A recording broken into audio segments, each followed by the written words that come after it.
Welcome to another edition of Rock Show Critique here. And today we're going to give you guys the rundown on two brand new albums that are either out or just about to come out here back to back weeks. And they're all in relation to Styx. So I thought to myself, who's better, who's an authority on Styx that I could come and bring in to discuss this with me? Well, one name came right to the forefront. Need no introduction. Here he is, Mr. Thom Jennings. Very, Welcome. very, very nice that you respect my Styx authority, Joey. That's those are some very kind words. Well, you definitely you're one person I know that you go through the whole catalog. You know pretty much every album inside and out of that band. I'm not sure how familiar you are with Dennis and all of his solo work, but I probably guess that you know all the albums and have probably have them all in your collection. Yeah, I mean, Styx is not just a favorite; they're a sentimental favorite because in November 6, 1979, my very first rock concert ever was Styx at the Rochester War Memorial. It was on a Cornerstone tour, and I was 13 years old at the time. So, in fact, the kid that I was going to high school with that went to that concert with me. He actually was one that convinced me to go, and somehow let my parents let me go at 13 on a school night. But I hadn't seen him in about almost 40 years, and it was the 40th anniversary of that first concert. So that show we were just talking about off camera at the Main Street Armory, which is on the background here, he showed up there. So I hadn't seen him in many years, and we got to experience that show together. So that was pretty special. I mean, music, as you know, Joey, we not only listen to it because it sounds good, but it's because it brings back a lot of great memories of people that we've known, and all that kind of great stuff. And yeah, Styx is certainly, I hear certain songs and I think of certain people, and you'll never be able to take that away from me. And I'm sure you're in a similar situation where you hear a song by a band and you go, man, I miss this old friend or this old flame or whatever. So it's pretty cool. Definitely. All right, well, let's not waste any time here. Let's get right into the meat and potatoes here. Let's start off with the brand new one. It just came out this past Friday from Mr. Dennis DeYoung, who of course is the one of the founders and original band members of Styx. He's got this is his second album in a couple years. He did a 26 East Volume 1, and now this Volume 2 just came out on Friday. Why don't you explain this whole rundown on how he came about releasing this albums here, and then we'll go into the albums themselves. Well, this is it's a late career gem. Here's my vinyl copy, which I love getting stuff on vinyl. And the cover is an ode to the Beatles. And as we'll talk about with the cuts, the opening cut is a kind of an homage to the Beatles, and it's an amazing song. But Dennis, 26 East is the address of the house where Styx was formed with the Panazzo brothers, John and Chuck and Dennis. So I think Dennis was getting to an age where he just said, and a lot of these guys just say, it's not worth recording a new album because nobody listens to new music. And we all kind of joke at a classic rock concerts that as soon as a band plays a new song, everybody goes to the bathroom, But Dennis decided for whatever reason that he was going to have kind of a swan song. And he got with Jim Peterick from Survivor, who was a neighbor, and they started writing some songs together. And he had enough for 2 albums. So Volume 1 was out. Was that 2 years ago or was that last year? It was 2019. Okay. That's when it was recorded and all that stuff, I believe. And so this is Volume 2, and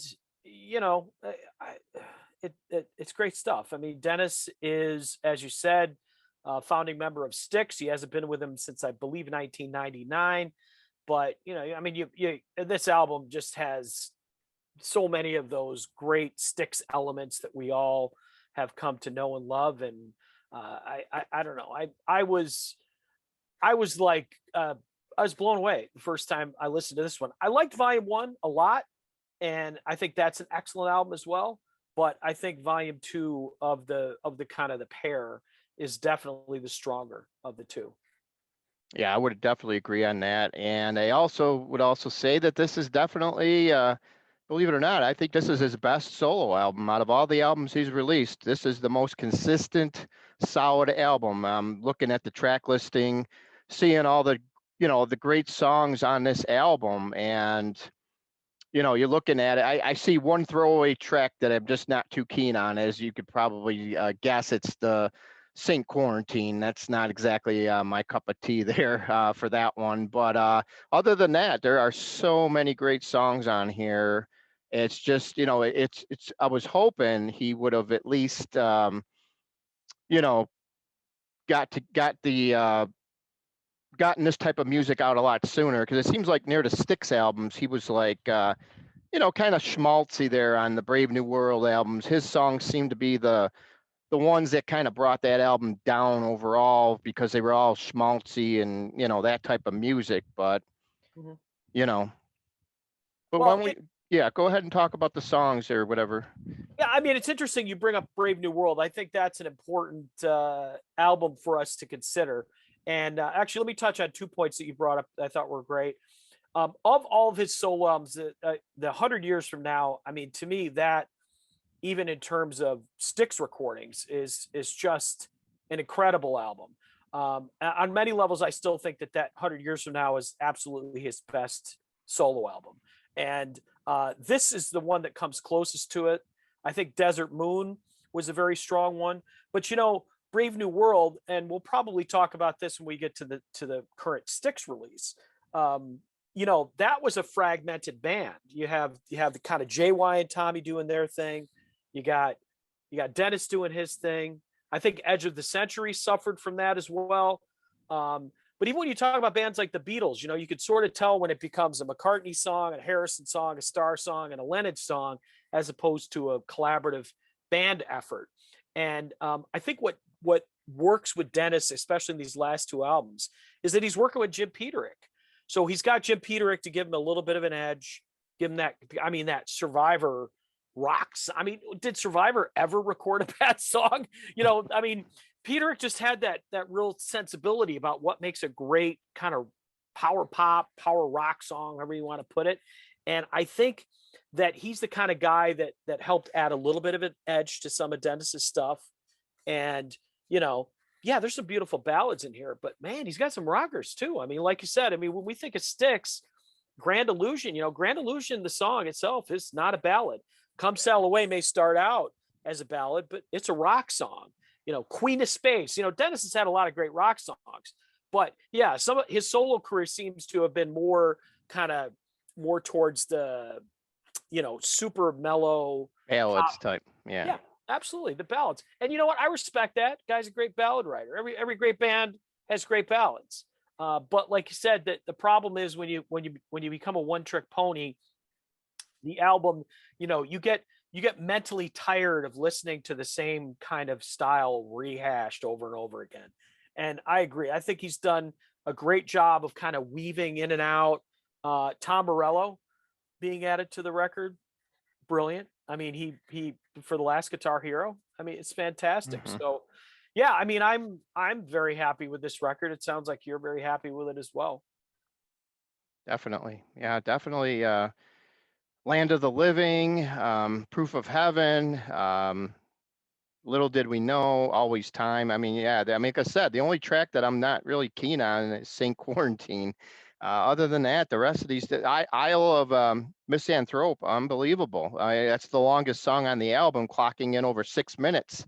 Who would have thought Dennis would be writing 6 minute songs this late in his career here? Yeah, and what's interesting about that particular cut is that it really is the closest that he gets to that kind of wooden nickel era, you Yeah. know. And the first four Styx albums, in case people aren't familiar with them, they were on a small label out of Chicago called Wooden Nickel. Very progressive.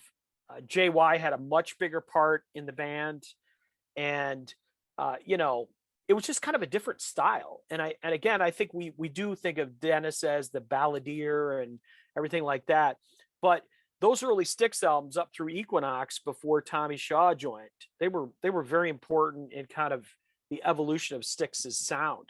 But Dennis has always kind of discounted that wooden nickel era. He never really revisited it on any of his shows aside from the song Lady. And it was kind of cool to hear that particular song because I listened to those wooden nickel records fairly regularly. I mean, I have them all on vinyl, and it's cool that he's kind of gone back there a little bit, especially since this is, as he said, the last record of his career. So I feel like he's done a great job of touching on his influences, both externally, like the Beatles, or but then also going back to early Styx, that early Styx style. So it's great stuff. And Isle of Misanthrope, I got to say, first time I heard it, I did not like that song at all. But the second time I heard it, third time, the more I heard it, I was like, I finally understood what he was doing. I mean, it's a great song. I mean, I think that would fit probably more on Equinox than it would on the Wood Nickel records. But man, I mean, like, it's a song that every time you hear it, you hear something that you missed the first time through, and just it's just thrilling to have a guy like Dennis at this late in his career give us that kind of gem, Oh yeah, definitely. So, I guess that pretty much sums up his album. Yeah. Definitely, both of them we're giving it thumbs up, both of us on that one. So let's dig into Crash of the Crown. Yeah, and it's interesting kind of to go back to a little bit what you touched on earlier with Brave New World. I feel like Brave New World, Edge of the Century, and Cyclorama, those three records. So you got Edge of the Century, post Tommy Shaw, the Glenn Burtnick stuff. I don't know what your thought is, or when the last time you listened to it was, but I feel like the Burtnick stuff and the Dennis DeYoung stuff are almost incompatible. They don't, the album doesn't flow. Then you get to what was Brave New World. You've got a fragmented band, the JY stuff and the Tommy stuff. You got the Dennis stuff. It's like two different outfits. And then you get to Cyclorama, you got the Burtnick stuff, which doesn't fit at all.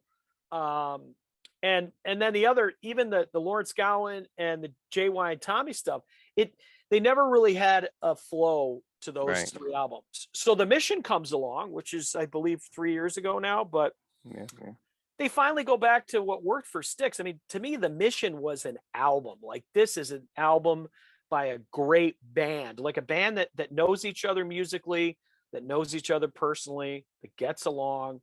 It's a great record. And so here we are with a follow-up to it. And I think that in many ways, they've taken that next step where, again, this is the second album in a row. It sounds like an album. It doesn't sound like it doesn't sound like a patchwork of a bunch of different cuts by a bunch of different writers or artists. I mean, does that make sense to you? Oh yeah. Yeah, and the one thing I really like about this new album too is the way they used everybody in the band. Like Lawrence Gowan this is his best, most standout. He stands out on this album more than any other of the other few albums he was on with the band. And I think it just really makes the whole album that much stronger, the way they used him. And I think on some of the songs, actually, they all take a turn at the lead vocal, I think on the title cut. And that's just great. That's something you don't see anymore these days. Back in the 70s, you had some of the bands that were bigger that would trade in and out on songs with the lead singers. And then it seemed like once the 80s came along, people stopped that. Like Triumph, Gil and Rick, they had a couple songs where they would go in and out together with, and and then you stop seeing stuff like that. And then now the way they got Crash the Crown, the song itself, just amazing song. The way it flows from beginning to end, but yet you got JY singing a part, you got Tommy singing a part, Gowan comes in. It's just unbelievable how great it sounds, and like you said, the background vocals. Amazing. It definitely, a lot of this album brings back older Styx to mind, with the background vocals and the way the songs seem like they're constructed. Yeah, no, I agree. I think that it's fun. I hear a lot of things in this album. Sometimes it reminds me of like Pink Floyd, like like David Gilmour style Pink Floyd. It's definitely a progressive rock album. It's not, I don't, there's no like true single per se. And again, but that's where it kind of goes back to the Mission. When they did the Mission, it was an album. When they did it's an album, and I love that part of it because it's a great listen from beginning to end. The songs meld together well. The vocals are great. The choruses are big. The instrumentation is unique. This doesn't feel, you hear some of that old Styx stuff that you would expect, but it doesn't feel like a rehash. It doesn't feel like a band going in and going, hey man, let's make a song that sounds as close to fooling yourself as possible. And that's what I like about it. And I agree with you on Lawrence Gowan. I mean, Gowan just sounds very comfortable with these songs. They're very well suited for his voice, for his vocal style. He's not aping Dennis DeYoung. He's finally come into his own in terms of Styx in the recording session. I mean, when Lawrence Gowan is live, he's as great as anybody. I mean, I think Lawrence Gowan could sing all Tommy Shaw's parts for that matter, because he's that incredibly talented in a live setting. But as far as on a Styx album, yeah, I feel like he was really he just really likes the material. But even the stuff on the Mission, I thought he did a great job on as well. So, and I'm sure you've met or interviewed Lawrence Gowan. I don't know, he's like one of those, like the stereotypical Canadian, just the nicest guy you'll ever speak to. It's always, Yeah. I always feel very conflicted because, people say, oh, we want Dennis DeYoung back in the band and everything like that. And I'm like, man, but Lawrence is just really a sweet, he's a sweet guy. He's very talented. And, I feel like Dennis is doing great on his own. And I love Dennis DeYoung shows and I love Styx shows. So, maybe if they did like Foreigner and Dennis shows up for 3 or 4 songs for the encore, if they could work that part out, it'd be cool. But I think at this stage of their career, Gowan's where he needs to be, and Dennis is where he needs to be. And Tommy has been working with that Will Evankovic. Is that how you pronounce his last name, Joey? I'm not sure on the pronunciation, but yeah, he actually, you remember that show back in 2007 at the Trough, Right. when Yeah. Tommy and Jack Blades, Will was the one that was the third man on the guitar there. So I mean, they even go back a long way with him. Yeah, and I think it's kind of like, you got Dennis DeYoung working with Jim Peterick, which I think helps Dennis. You got Tommy working with Will Evankovic. That definitely helps him too. I mean, I think that's where, you bring in the outside writers. If you get along on a personal level, that helps with the music. And obviously Jim and Dennis get along because they're neighbors. I assume Tommy and Will are neighbors. And so I think Will Evankovic, I remember that show at the Trough, and it was Shaw Blades, and that was when they were on the Influence tour, which was, man, I wish they did a live album of those shows, because man, they were so great. But Will was sort of the butt of the joke with Jack and Tommy. But you could tell that there was a warmth there, and again, it was all done in good humor. But I think Will and Tommy, that relationship is important, kind of like the relationship between Dennis and Jim Peterick, because Dennis and Jim get along. Obviously, they're neighbors. I think Jim adds a certain rock element to Dennis's stuff, and I think Will and Tommy obviously are very kindred spirits when it comes to writing music. And I would say that Will may be the main driving force in as far as like Styx's resurgence in recording new music, because I mean, for years, Styx, Tommy Shaw, the company line was, we're not going to waste our time making new music because nobody's listening to it. But here we are. We've had 2 albums from this Styx lineup in the last 4 or 5 years, and they're great albums, which is even better. It doesn't. Oh, yeah. It's not like a band, as said, just trying to re-record Grand Illusion and Pieces of 8, or redo Paradise Theater and any of that kind of stuff. So I really like it. I said, and kind of like we talked about Isle of Misanthrope being a throwback to that early prog Styx Wooden Nickel era. I think Tommy must be a student of really early Styx, of the band, before he was in it, because man, I mean, it sounds like early Styx. And it's interesting, like I just picked this up at Record Store Day yesterday, and you'll notice it has the old Styx logo on it, the logo that they used before Tommy was in the band. So, I don't know. Whatever the case, it's great stuff, and I know you love it, I love it, and you can compare Crash of the Crown to 26 Seas Volume 2, but they're very different albums. I mean, they're very different approaches. Um, they certainly are cut of the same cloth as far as honoring that Styx sound, that Styx heritage that they both rightfully can lay claim to. But man, I mean, just totally different approaches from my mind.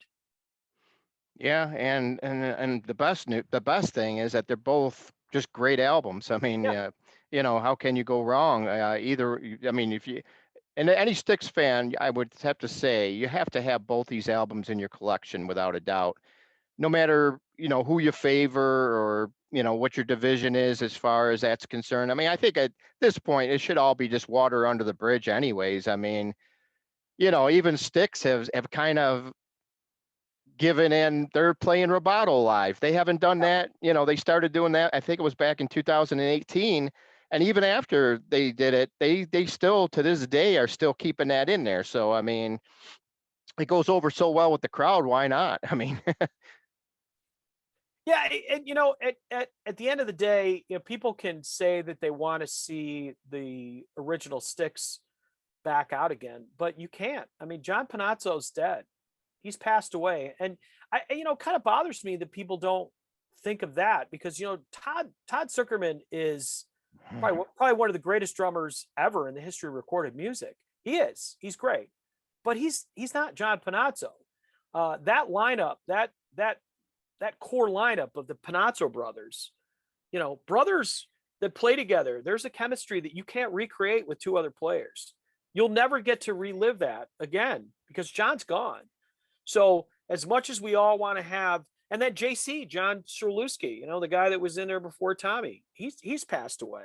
That ship has sailed, seeing Dennis and Tommy on stage, honestly, I don't know. Did you ever see that video? And I think it's Barnes and Nobles or Borders or something, where Tommy was playing acoustic and then Dennis shows up and they do like 3 or 4 acoustic numbers.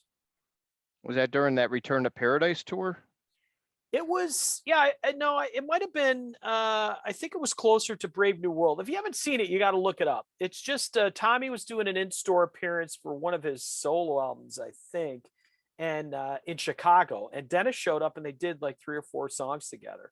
And it was nice to just see a couple of guys, singing and just enjoying each other's company. I mean, I like that stuff. But as far as like trying to put together a corporate tour with Dennis and with Tommy, I just don't see it ending well. I think I think it would be kind of like, I don't know, trying to, as much as everybody thought that Van Halen tour with, if Eddie lived, putting Sammy Hagar or David Lee Roth and on tour again. I mean, we saw what happened before. It just doesn't work. I think Foreigner, we mentioned before, I think Foreigner did it correctly. They honored Kelly Hansen, who's done some work to help, keep the band relevant. And they had Lou Gramm come out and sing 3 or 4 songs as part of the encore.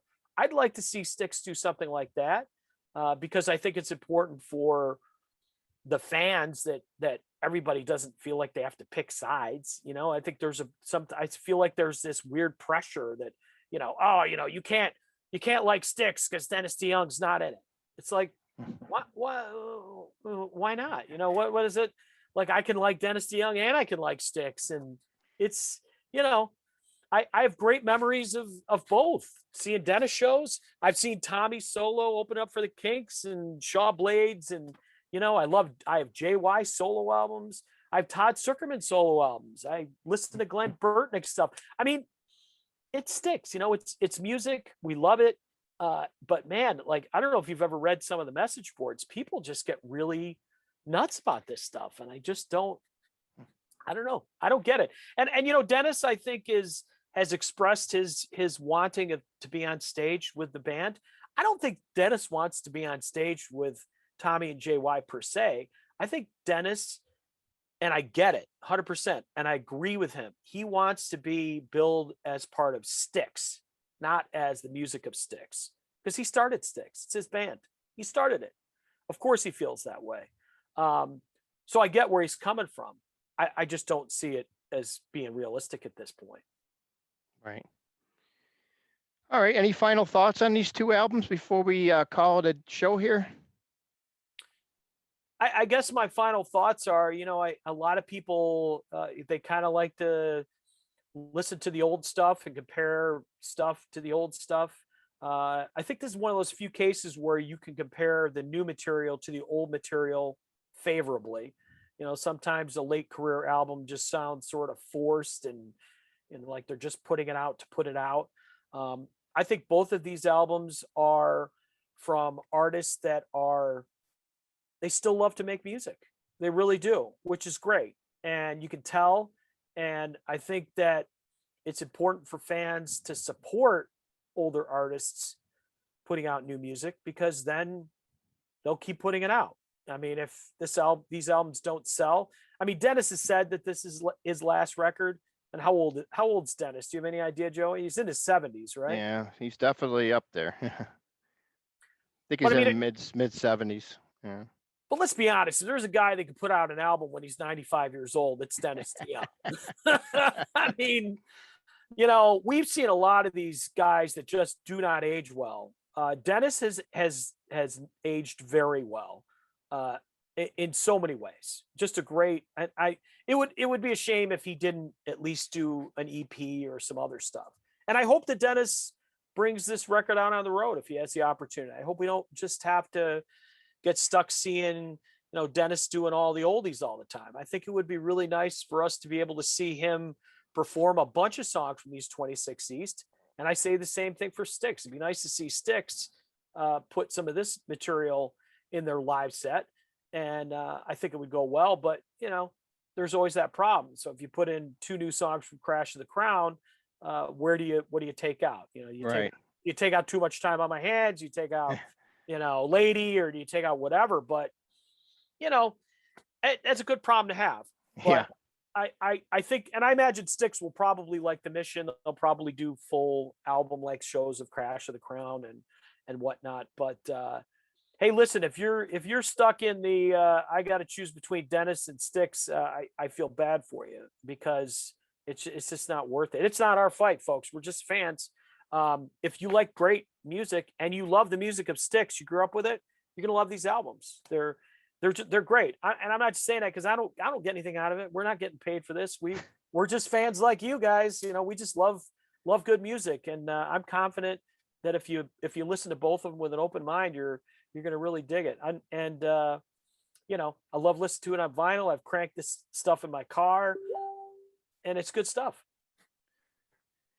Yep, definitely. Well, Tom, I appreciate your time and your thoughts on these albums here. And, I will invite you back whenever we get some more good music to review here. But as far as today's concerned, we're going to bid you adieu and take care and enjoy the rest of the summer here that's starting up here. Should be a good time. And I got to say, Joey, this is very sincere. I miss you as a human being, because all I've done is see you on Zoom. What the heck, man? When are we going to be able to give each other that big Styx hug? Well, I'm sure we'll be seeing each other in a couple of weeks down the road here for sure. Yeah, absolutely, man. And I hope you're doing well, and your family's doing well, and all that kind of good stuff. But you're a great friend. We've known each other for a long time, and it's nice to have new music recorded, but it's going to be even better when we get to see this stuff live, because Styx is coming to Western New York in August too. Right. So. Yep. And we'll probably do a nice show on that too then. Oh yeah. All right. Absolutely. All right. Very good, Tom. Thank you once again. No problem, man. We'll talk soon.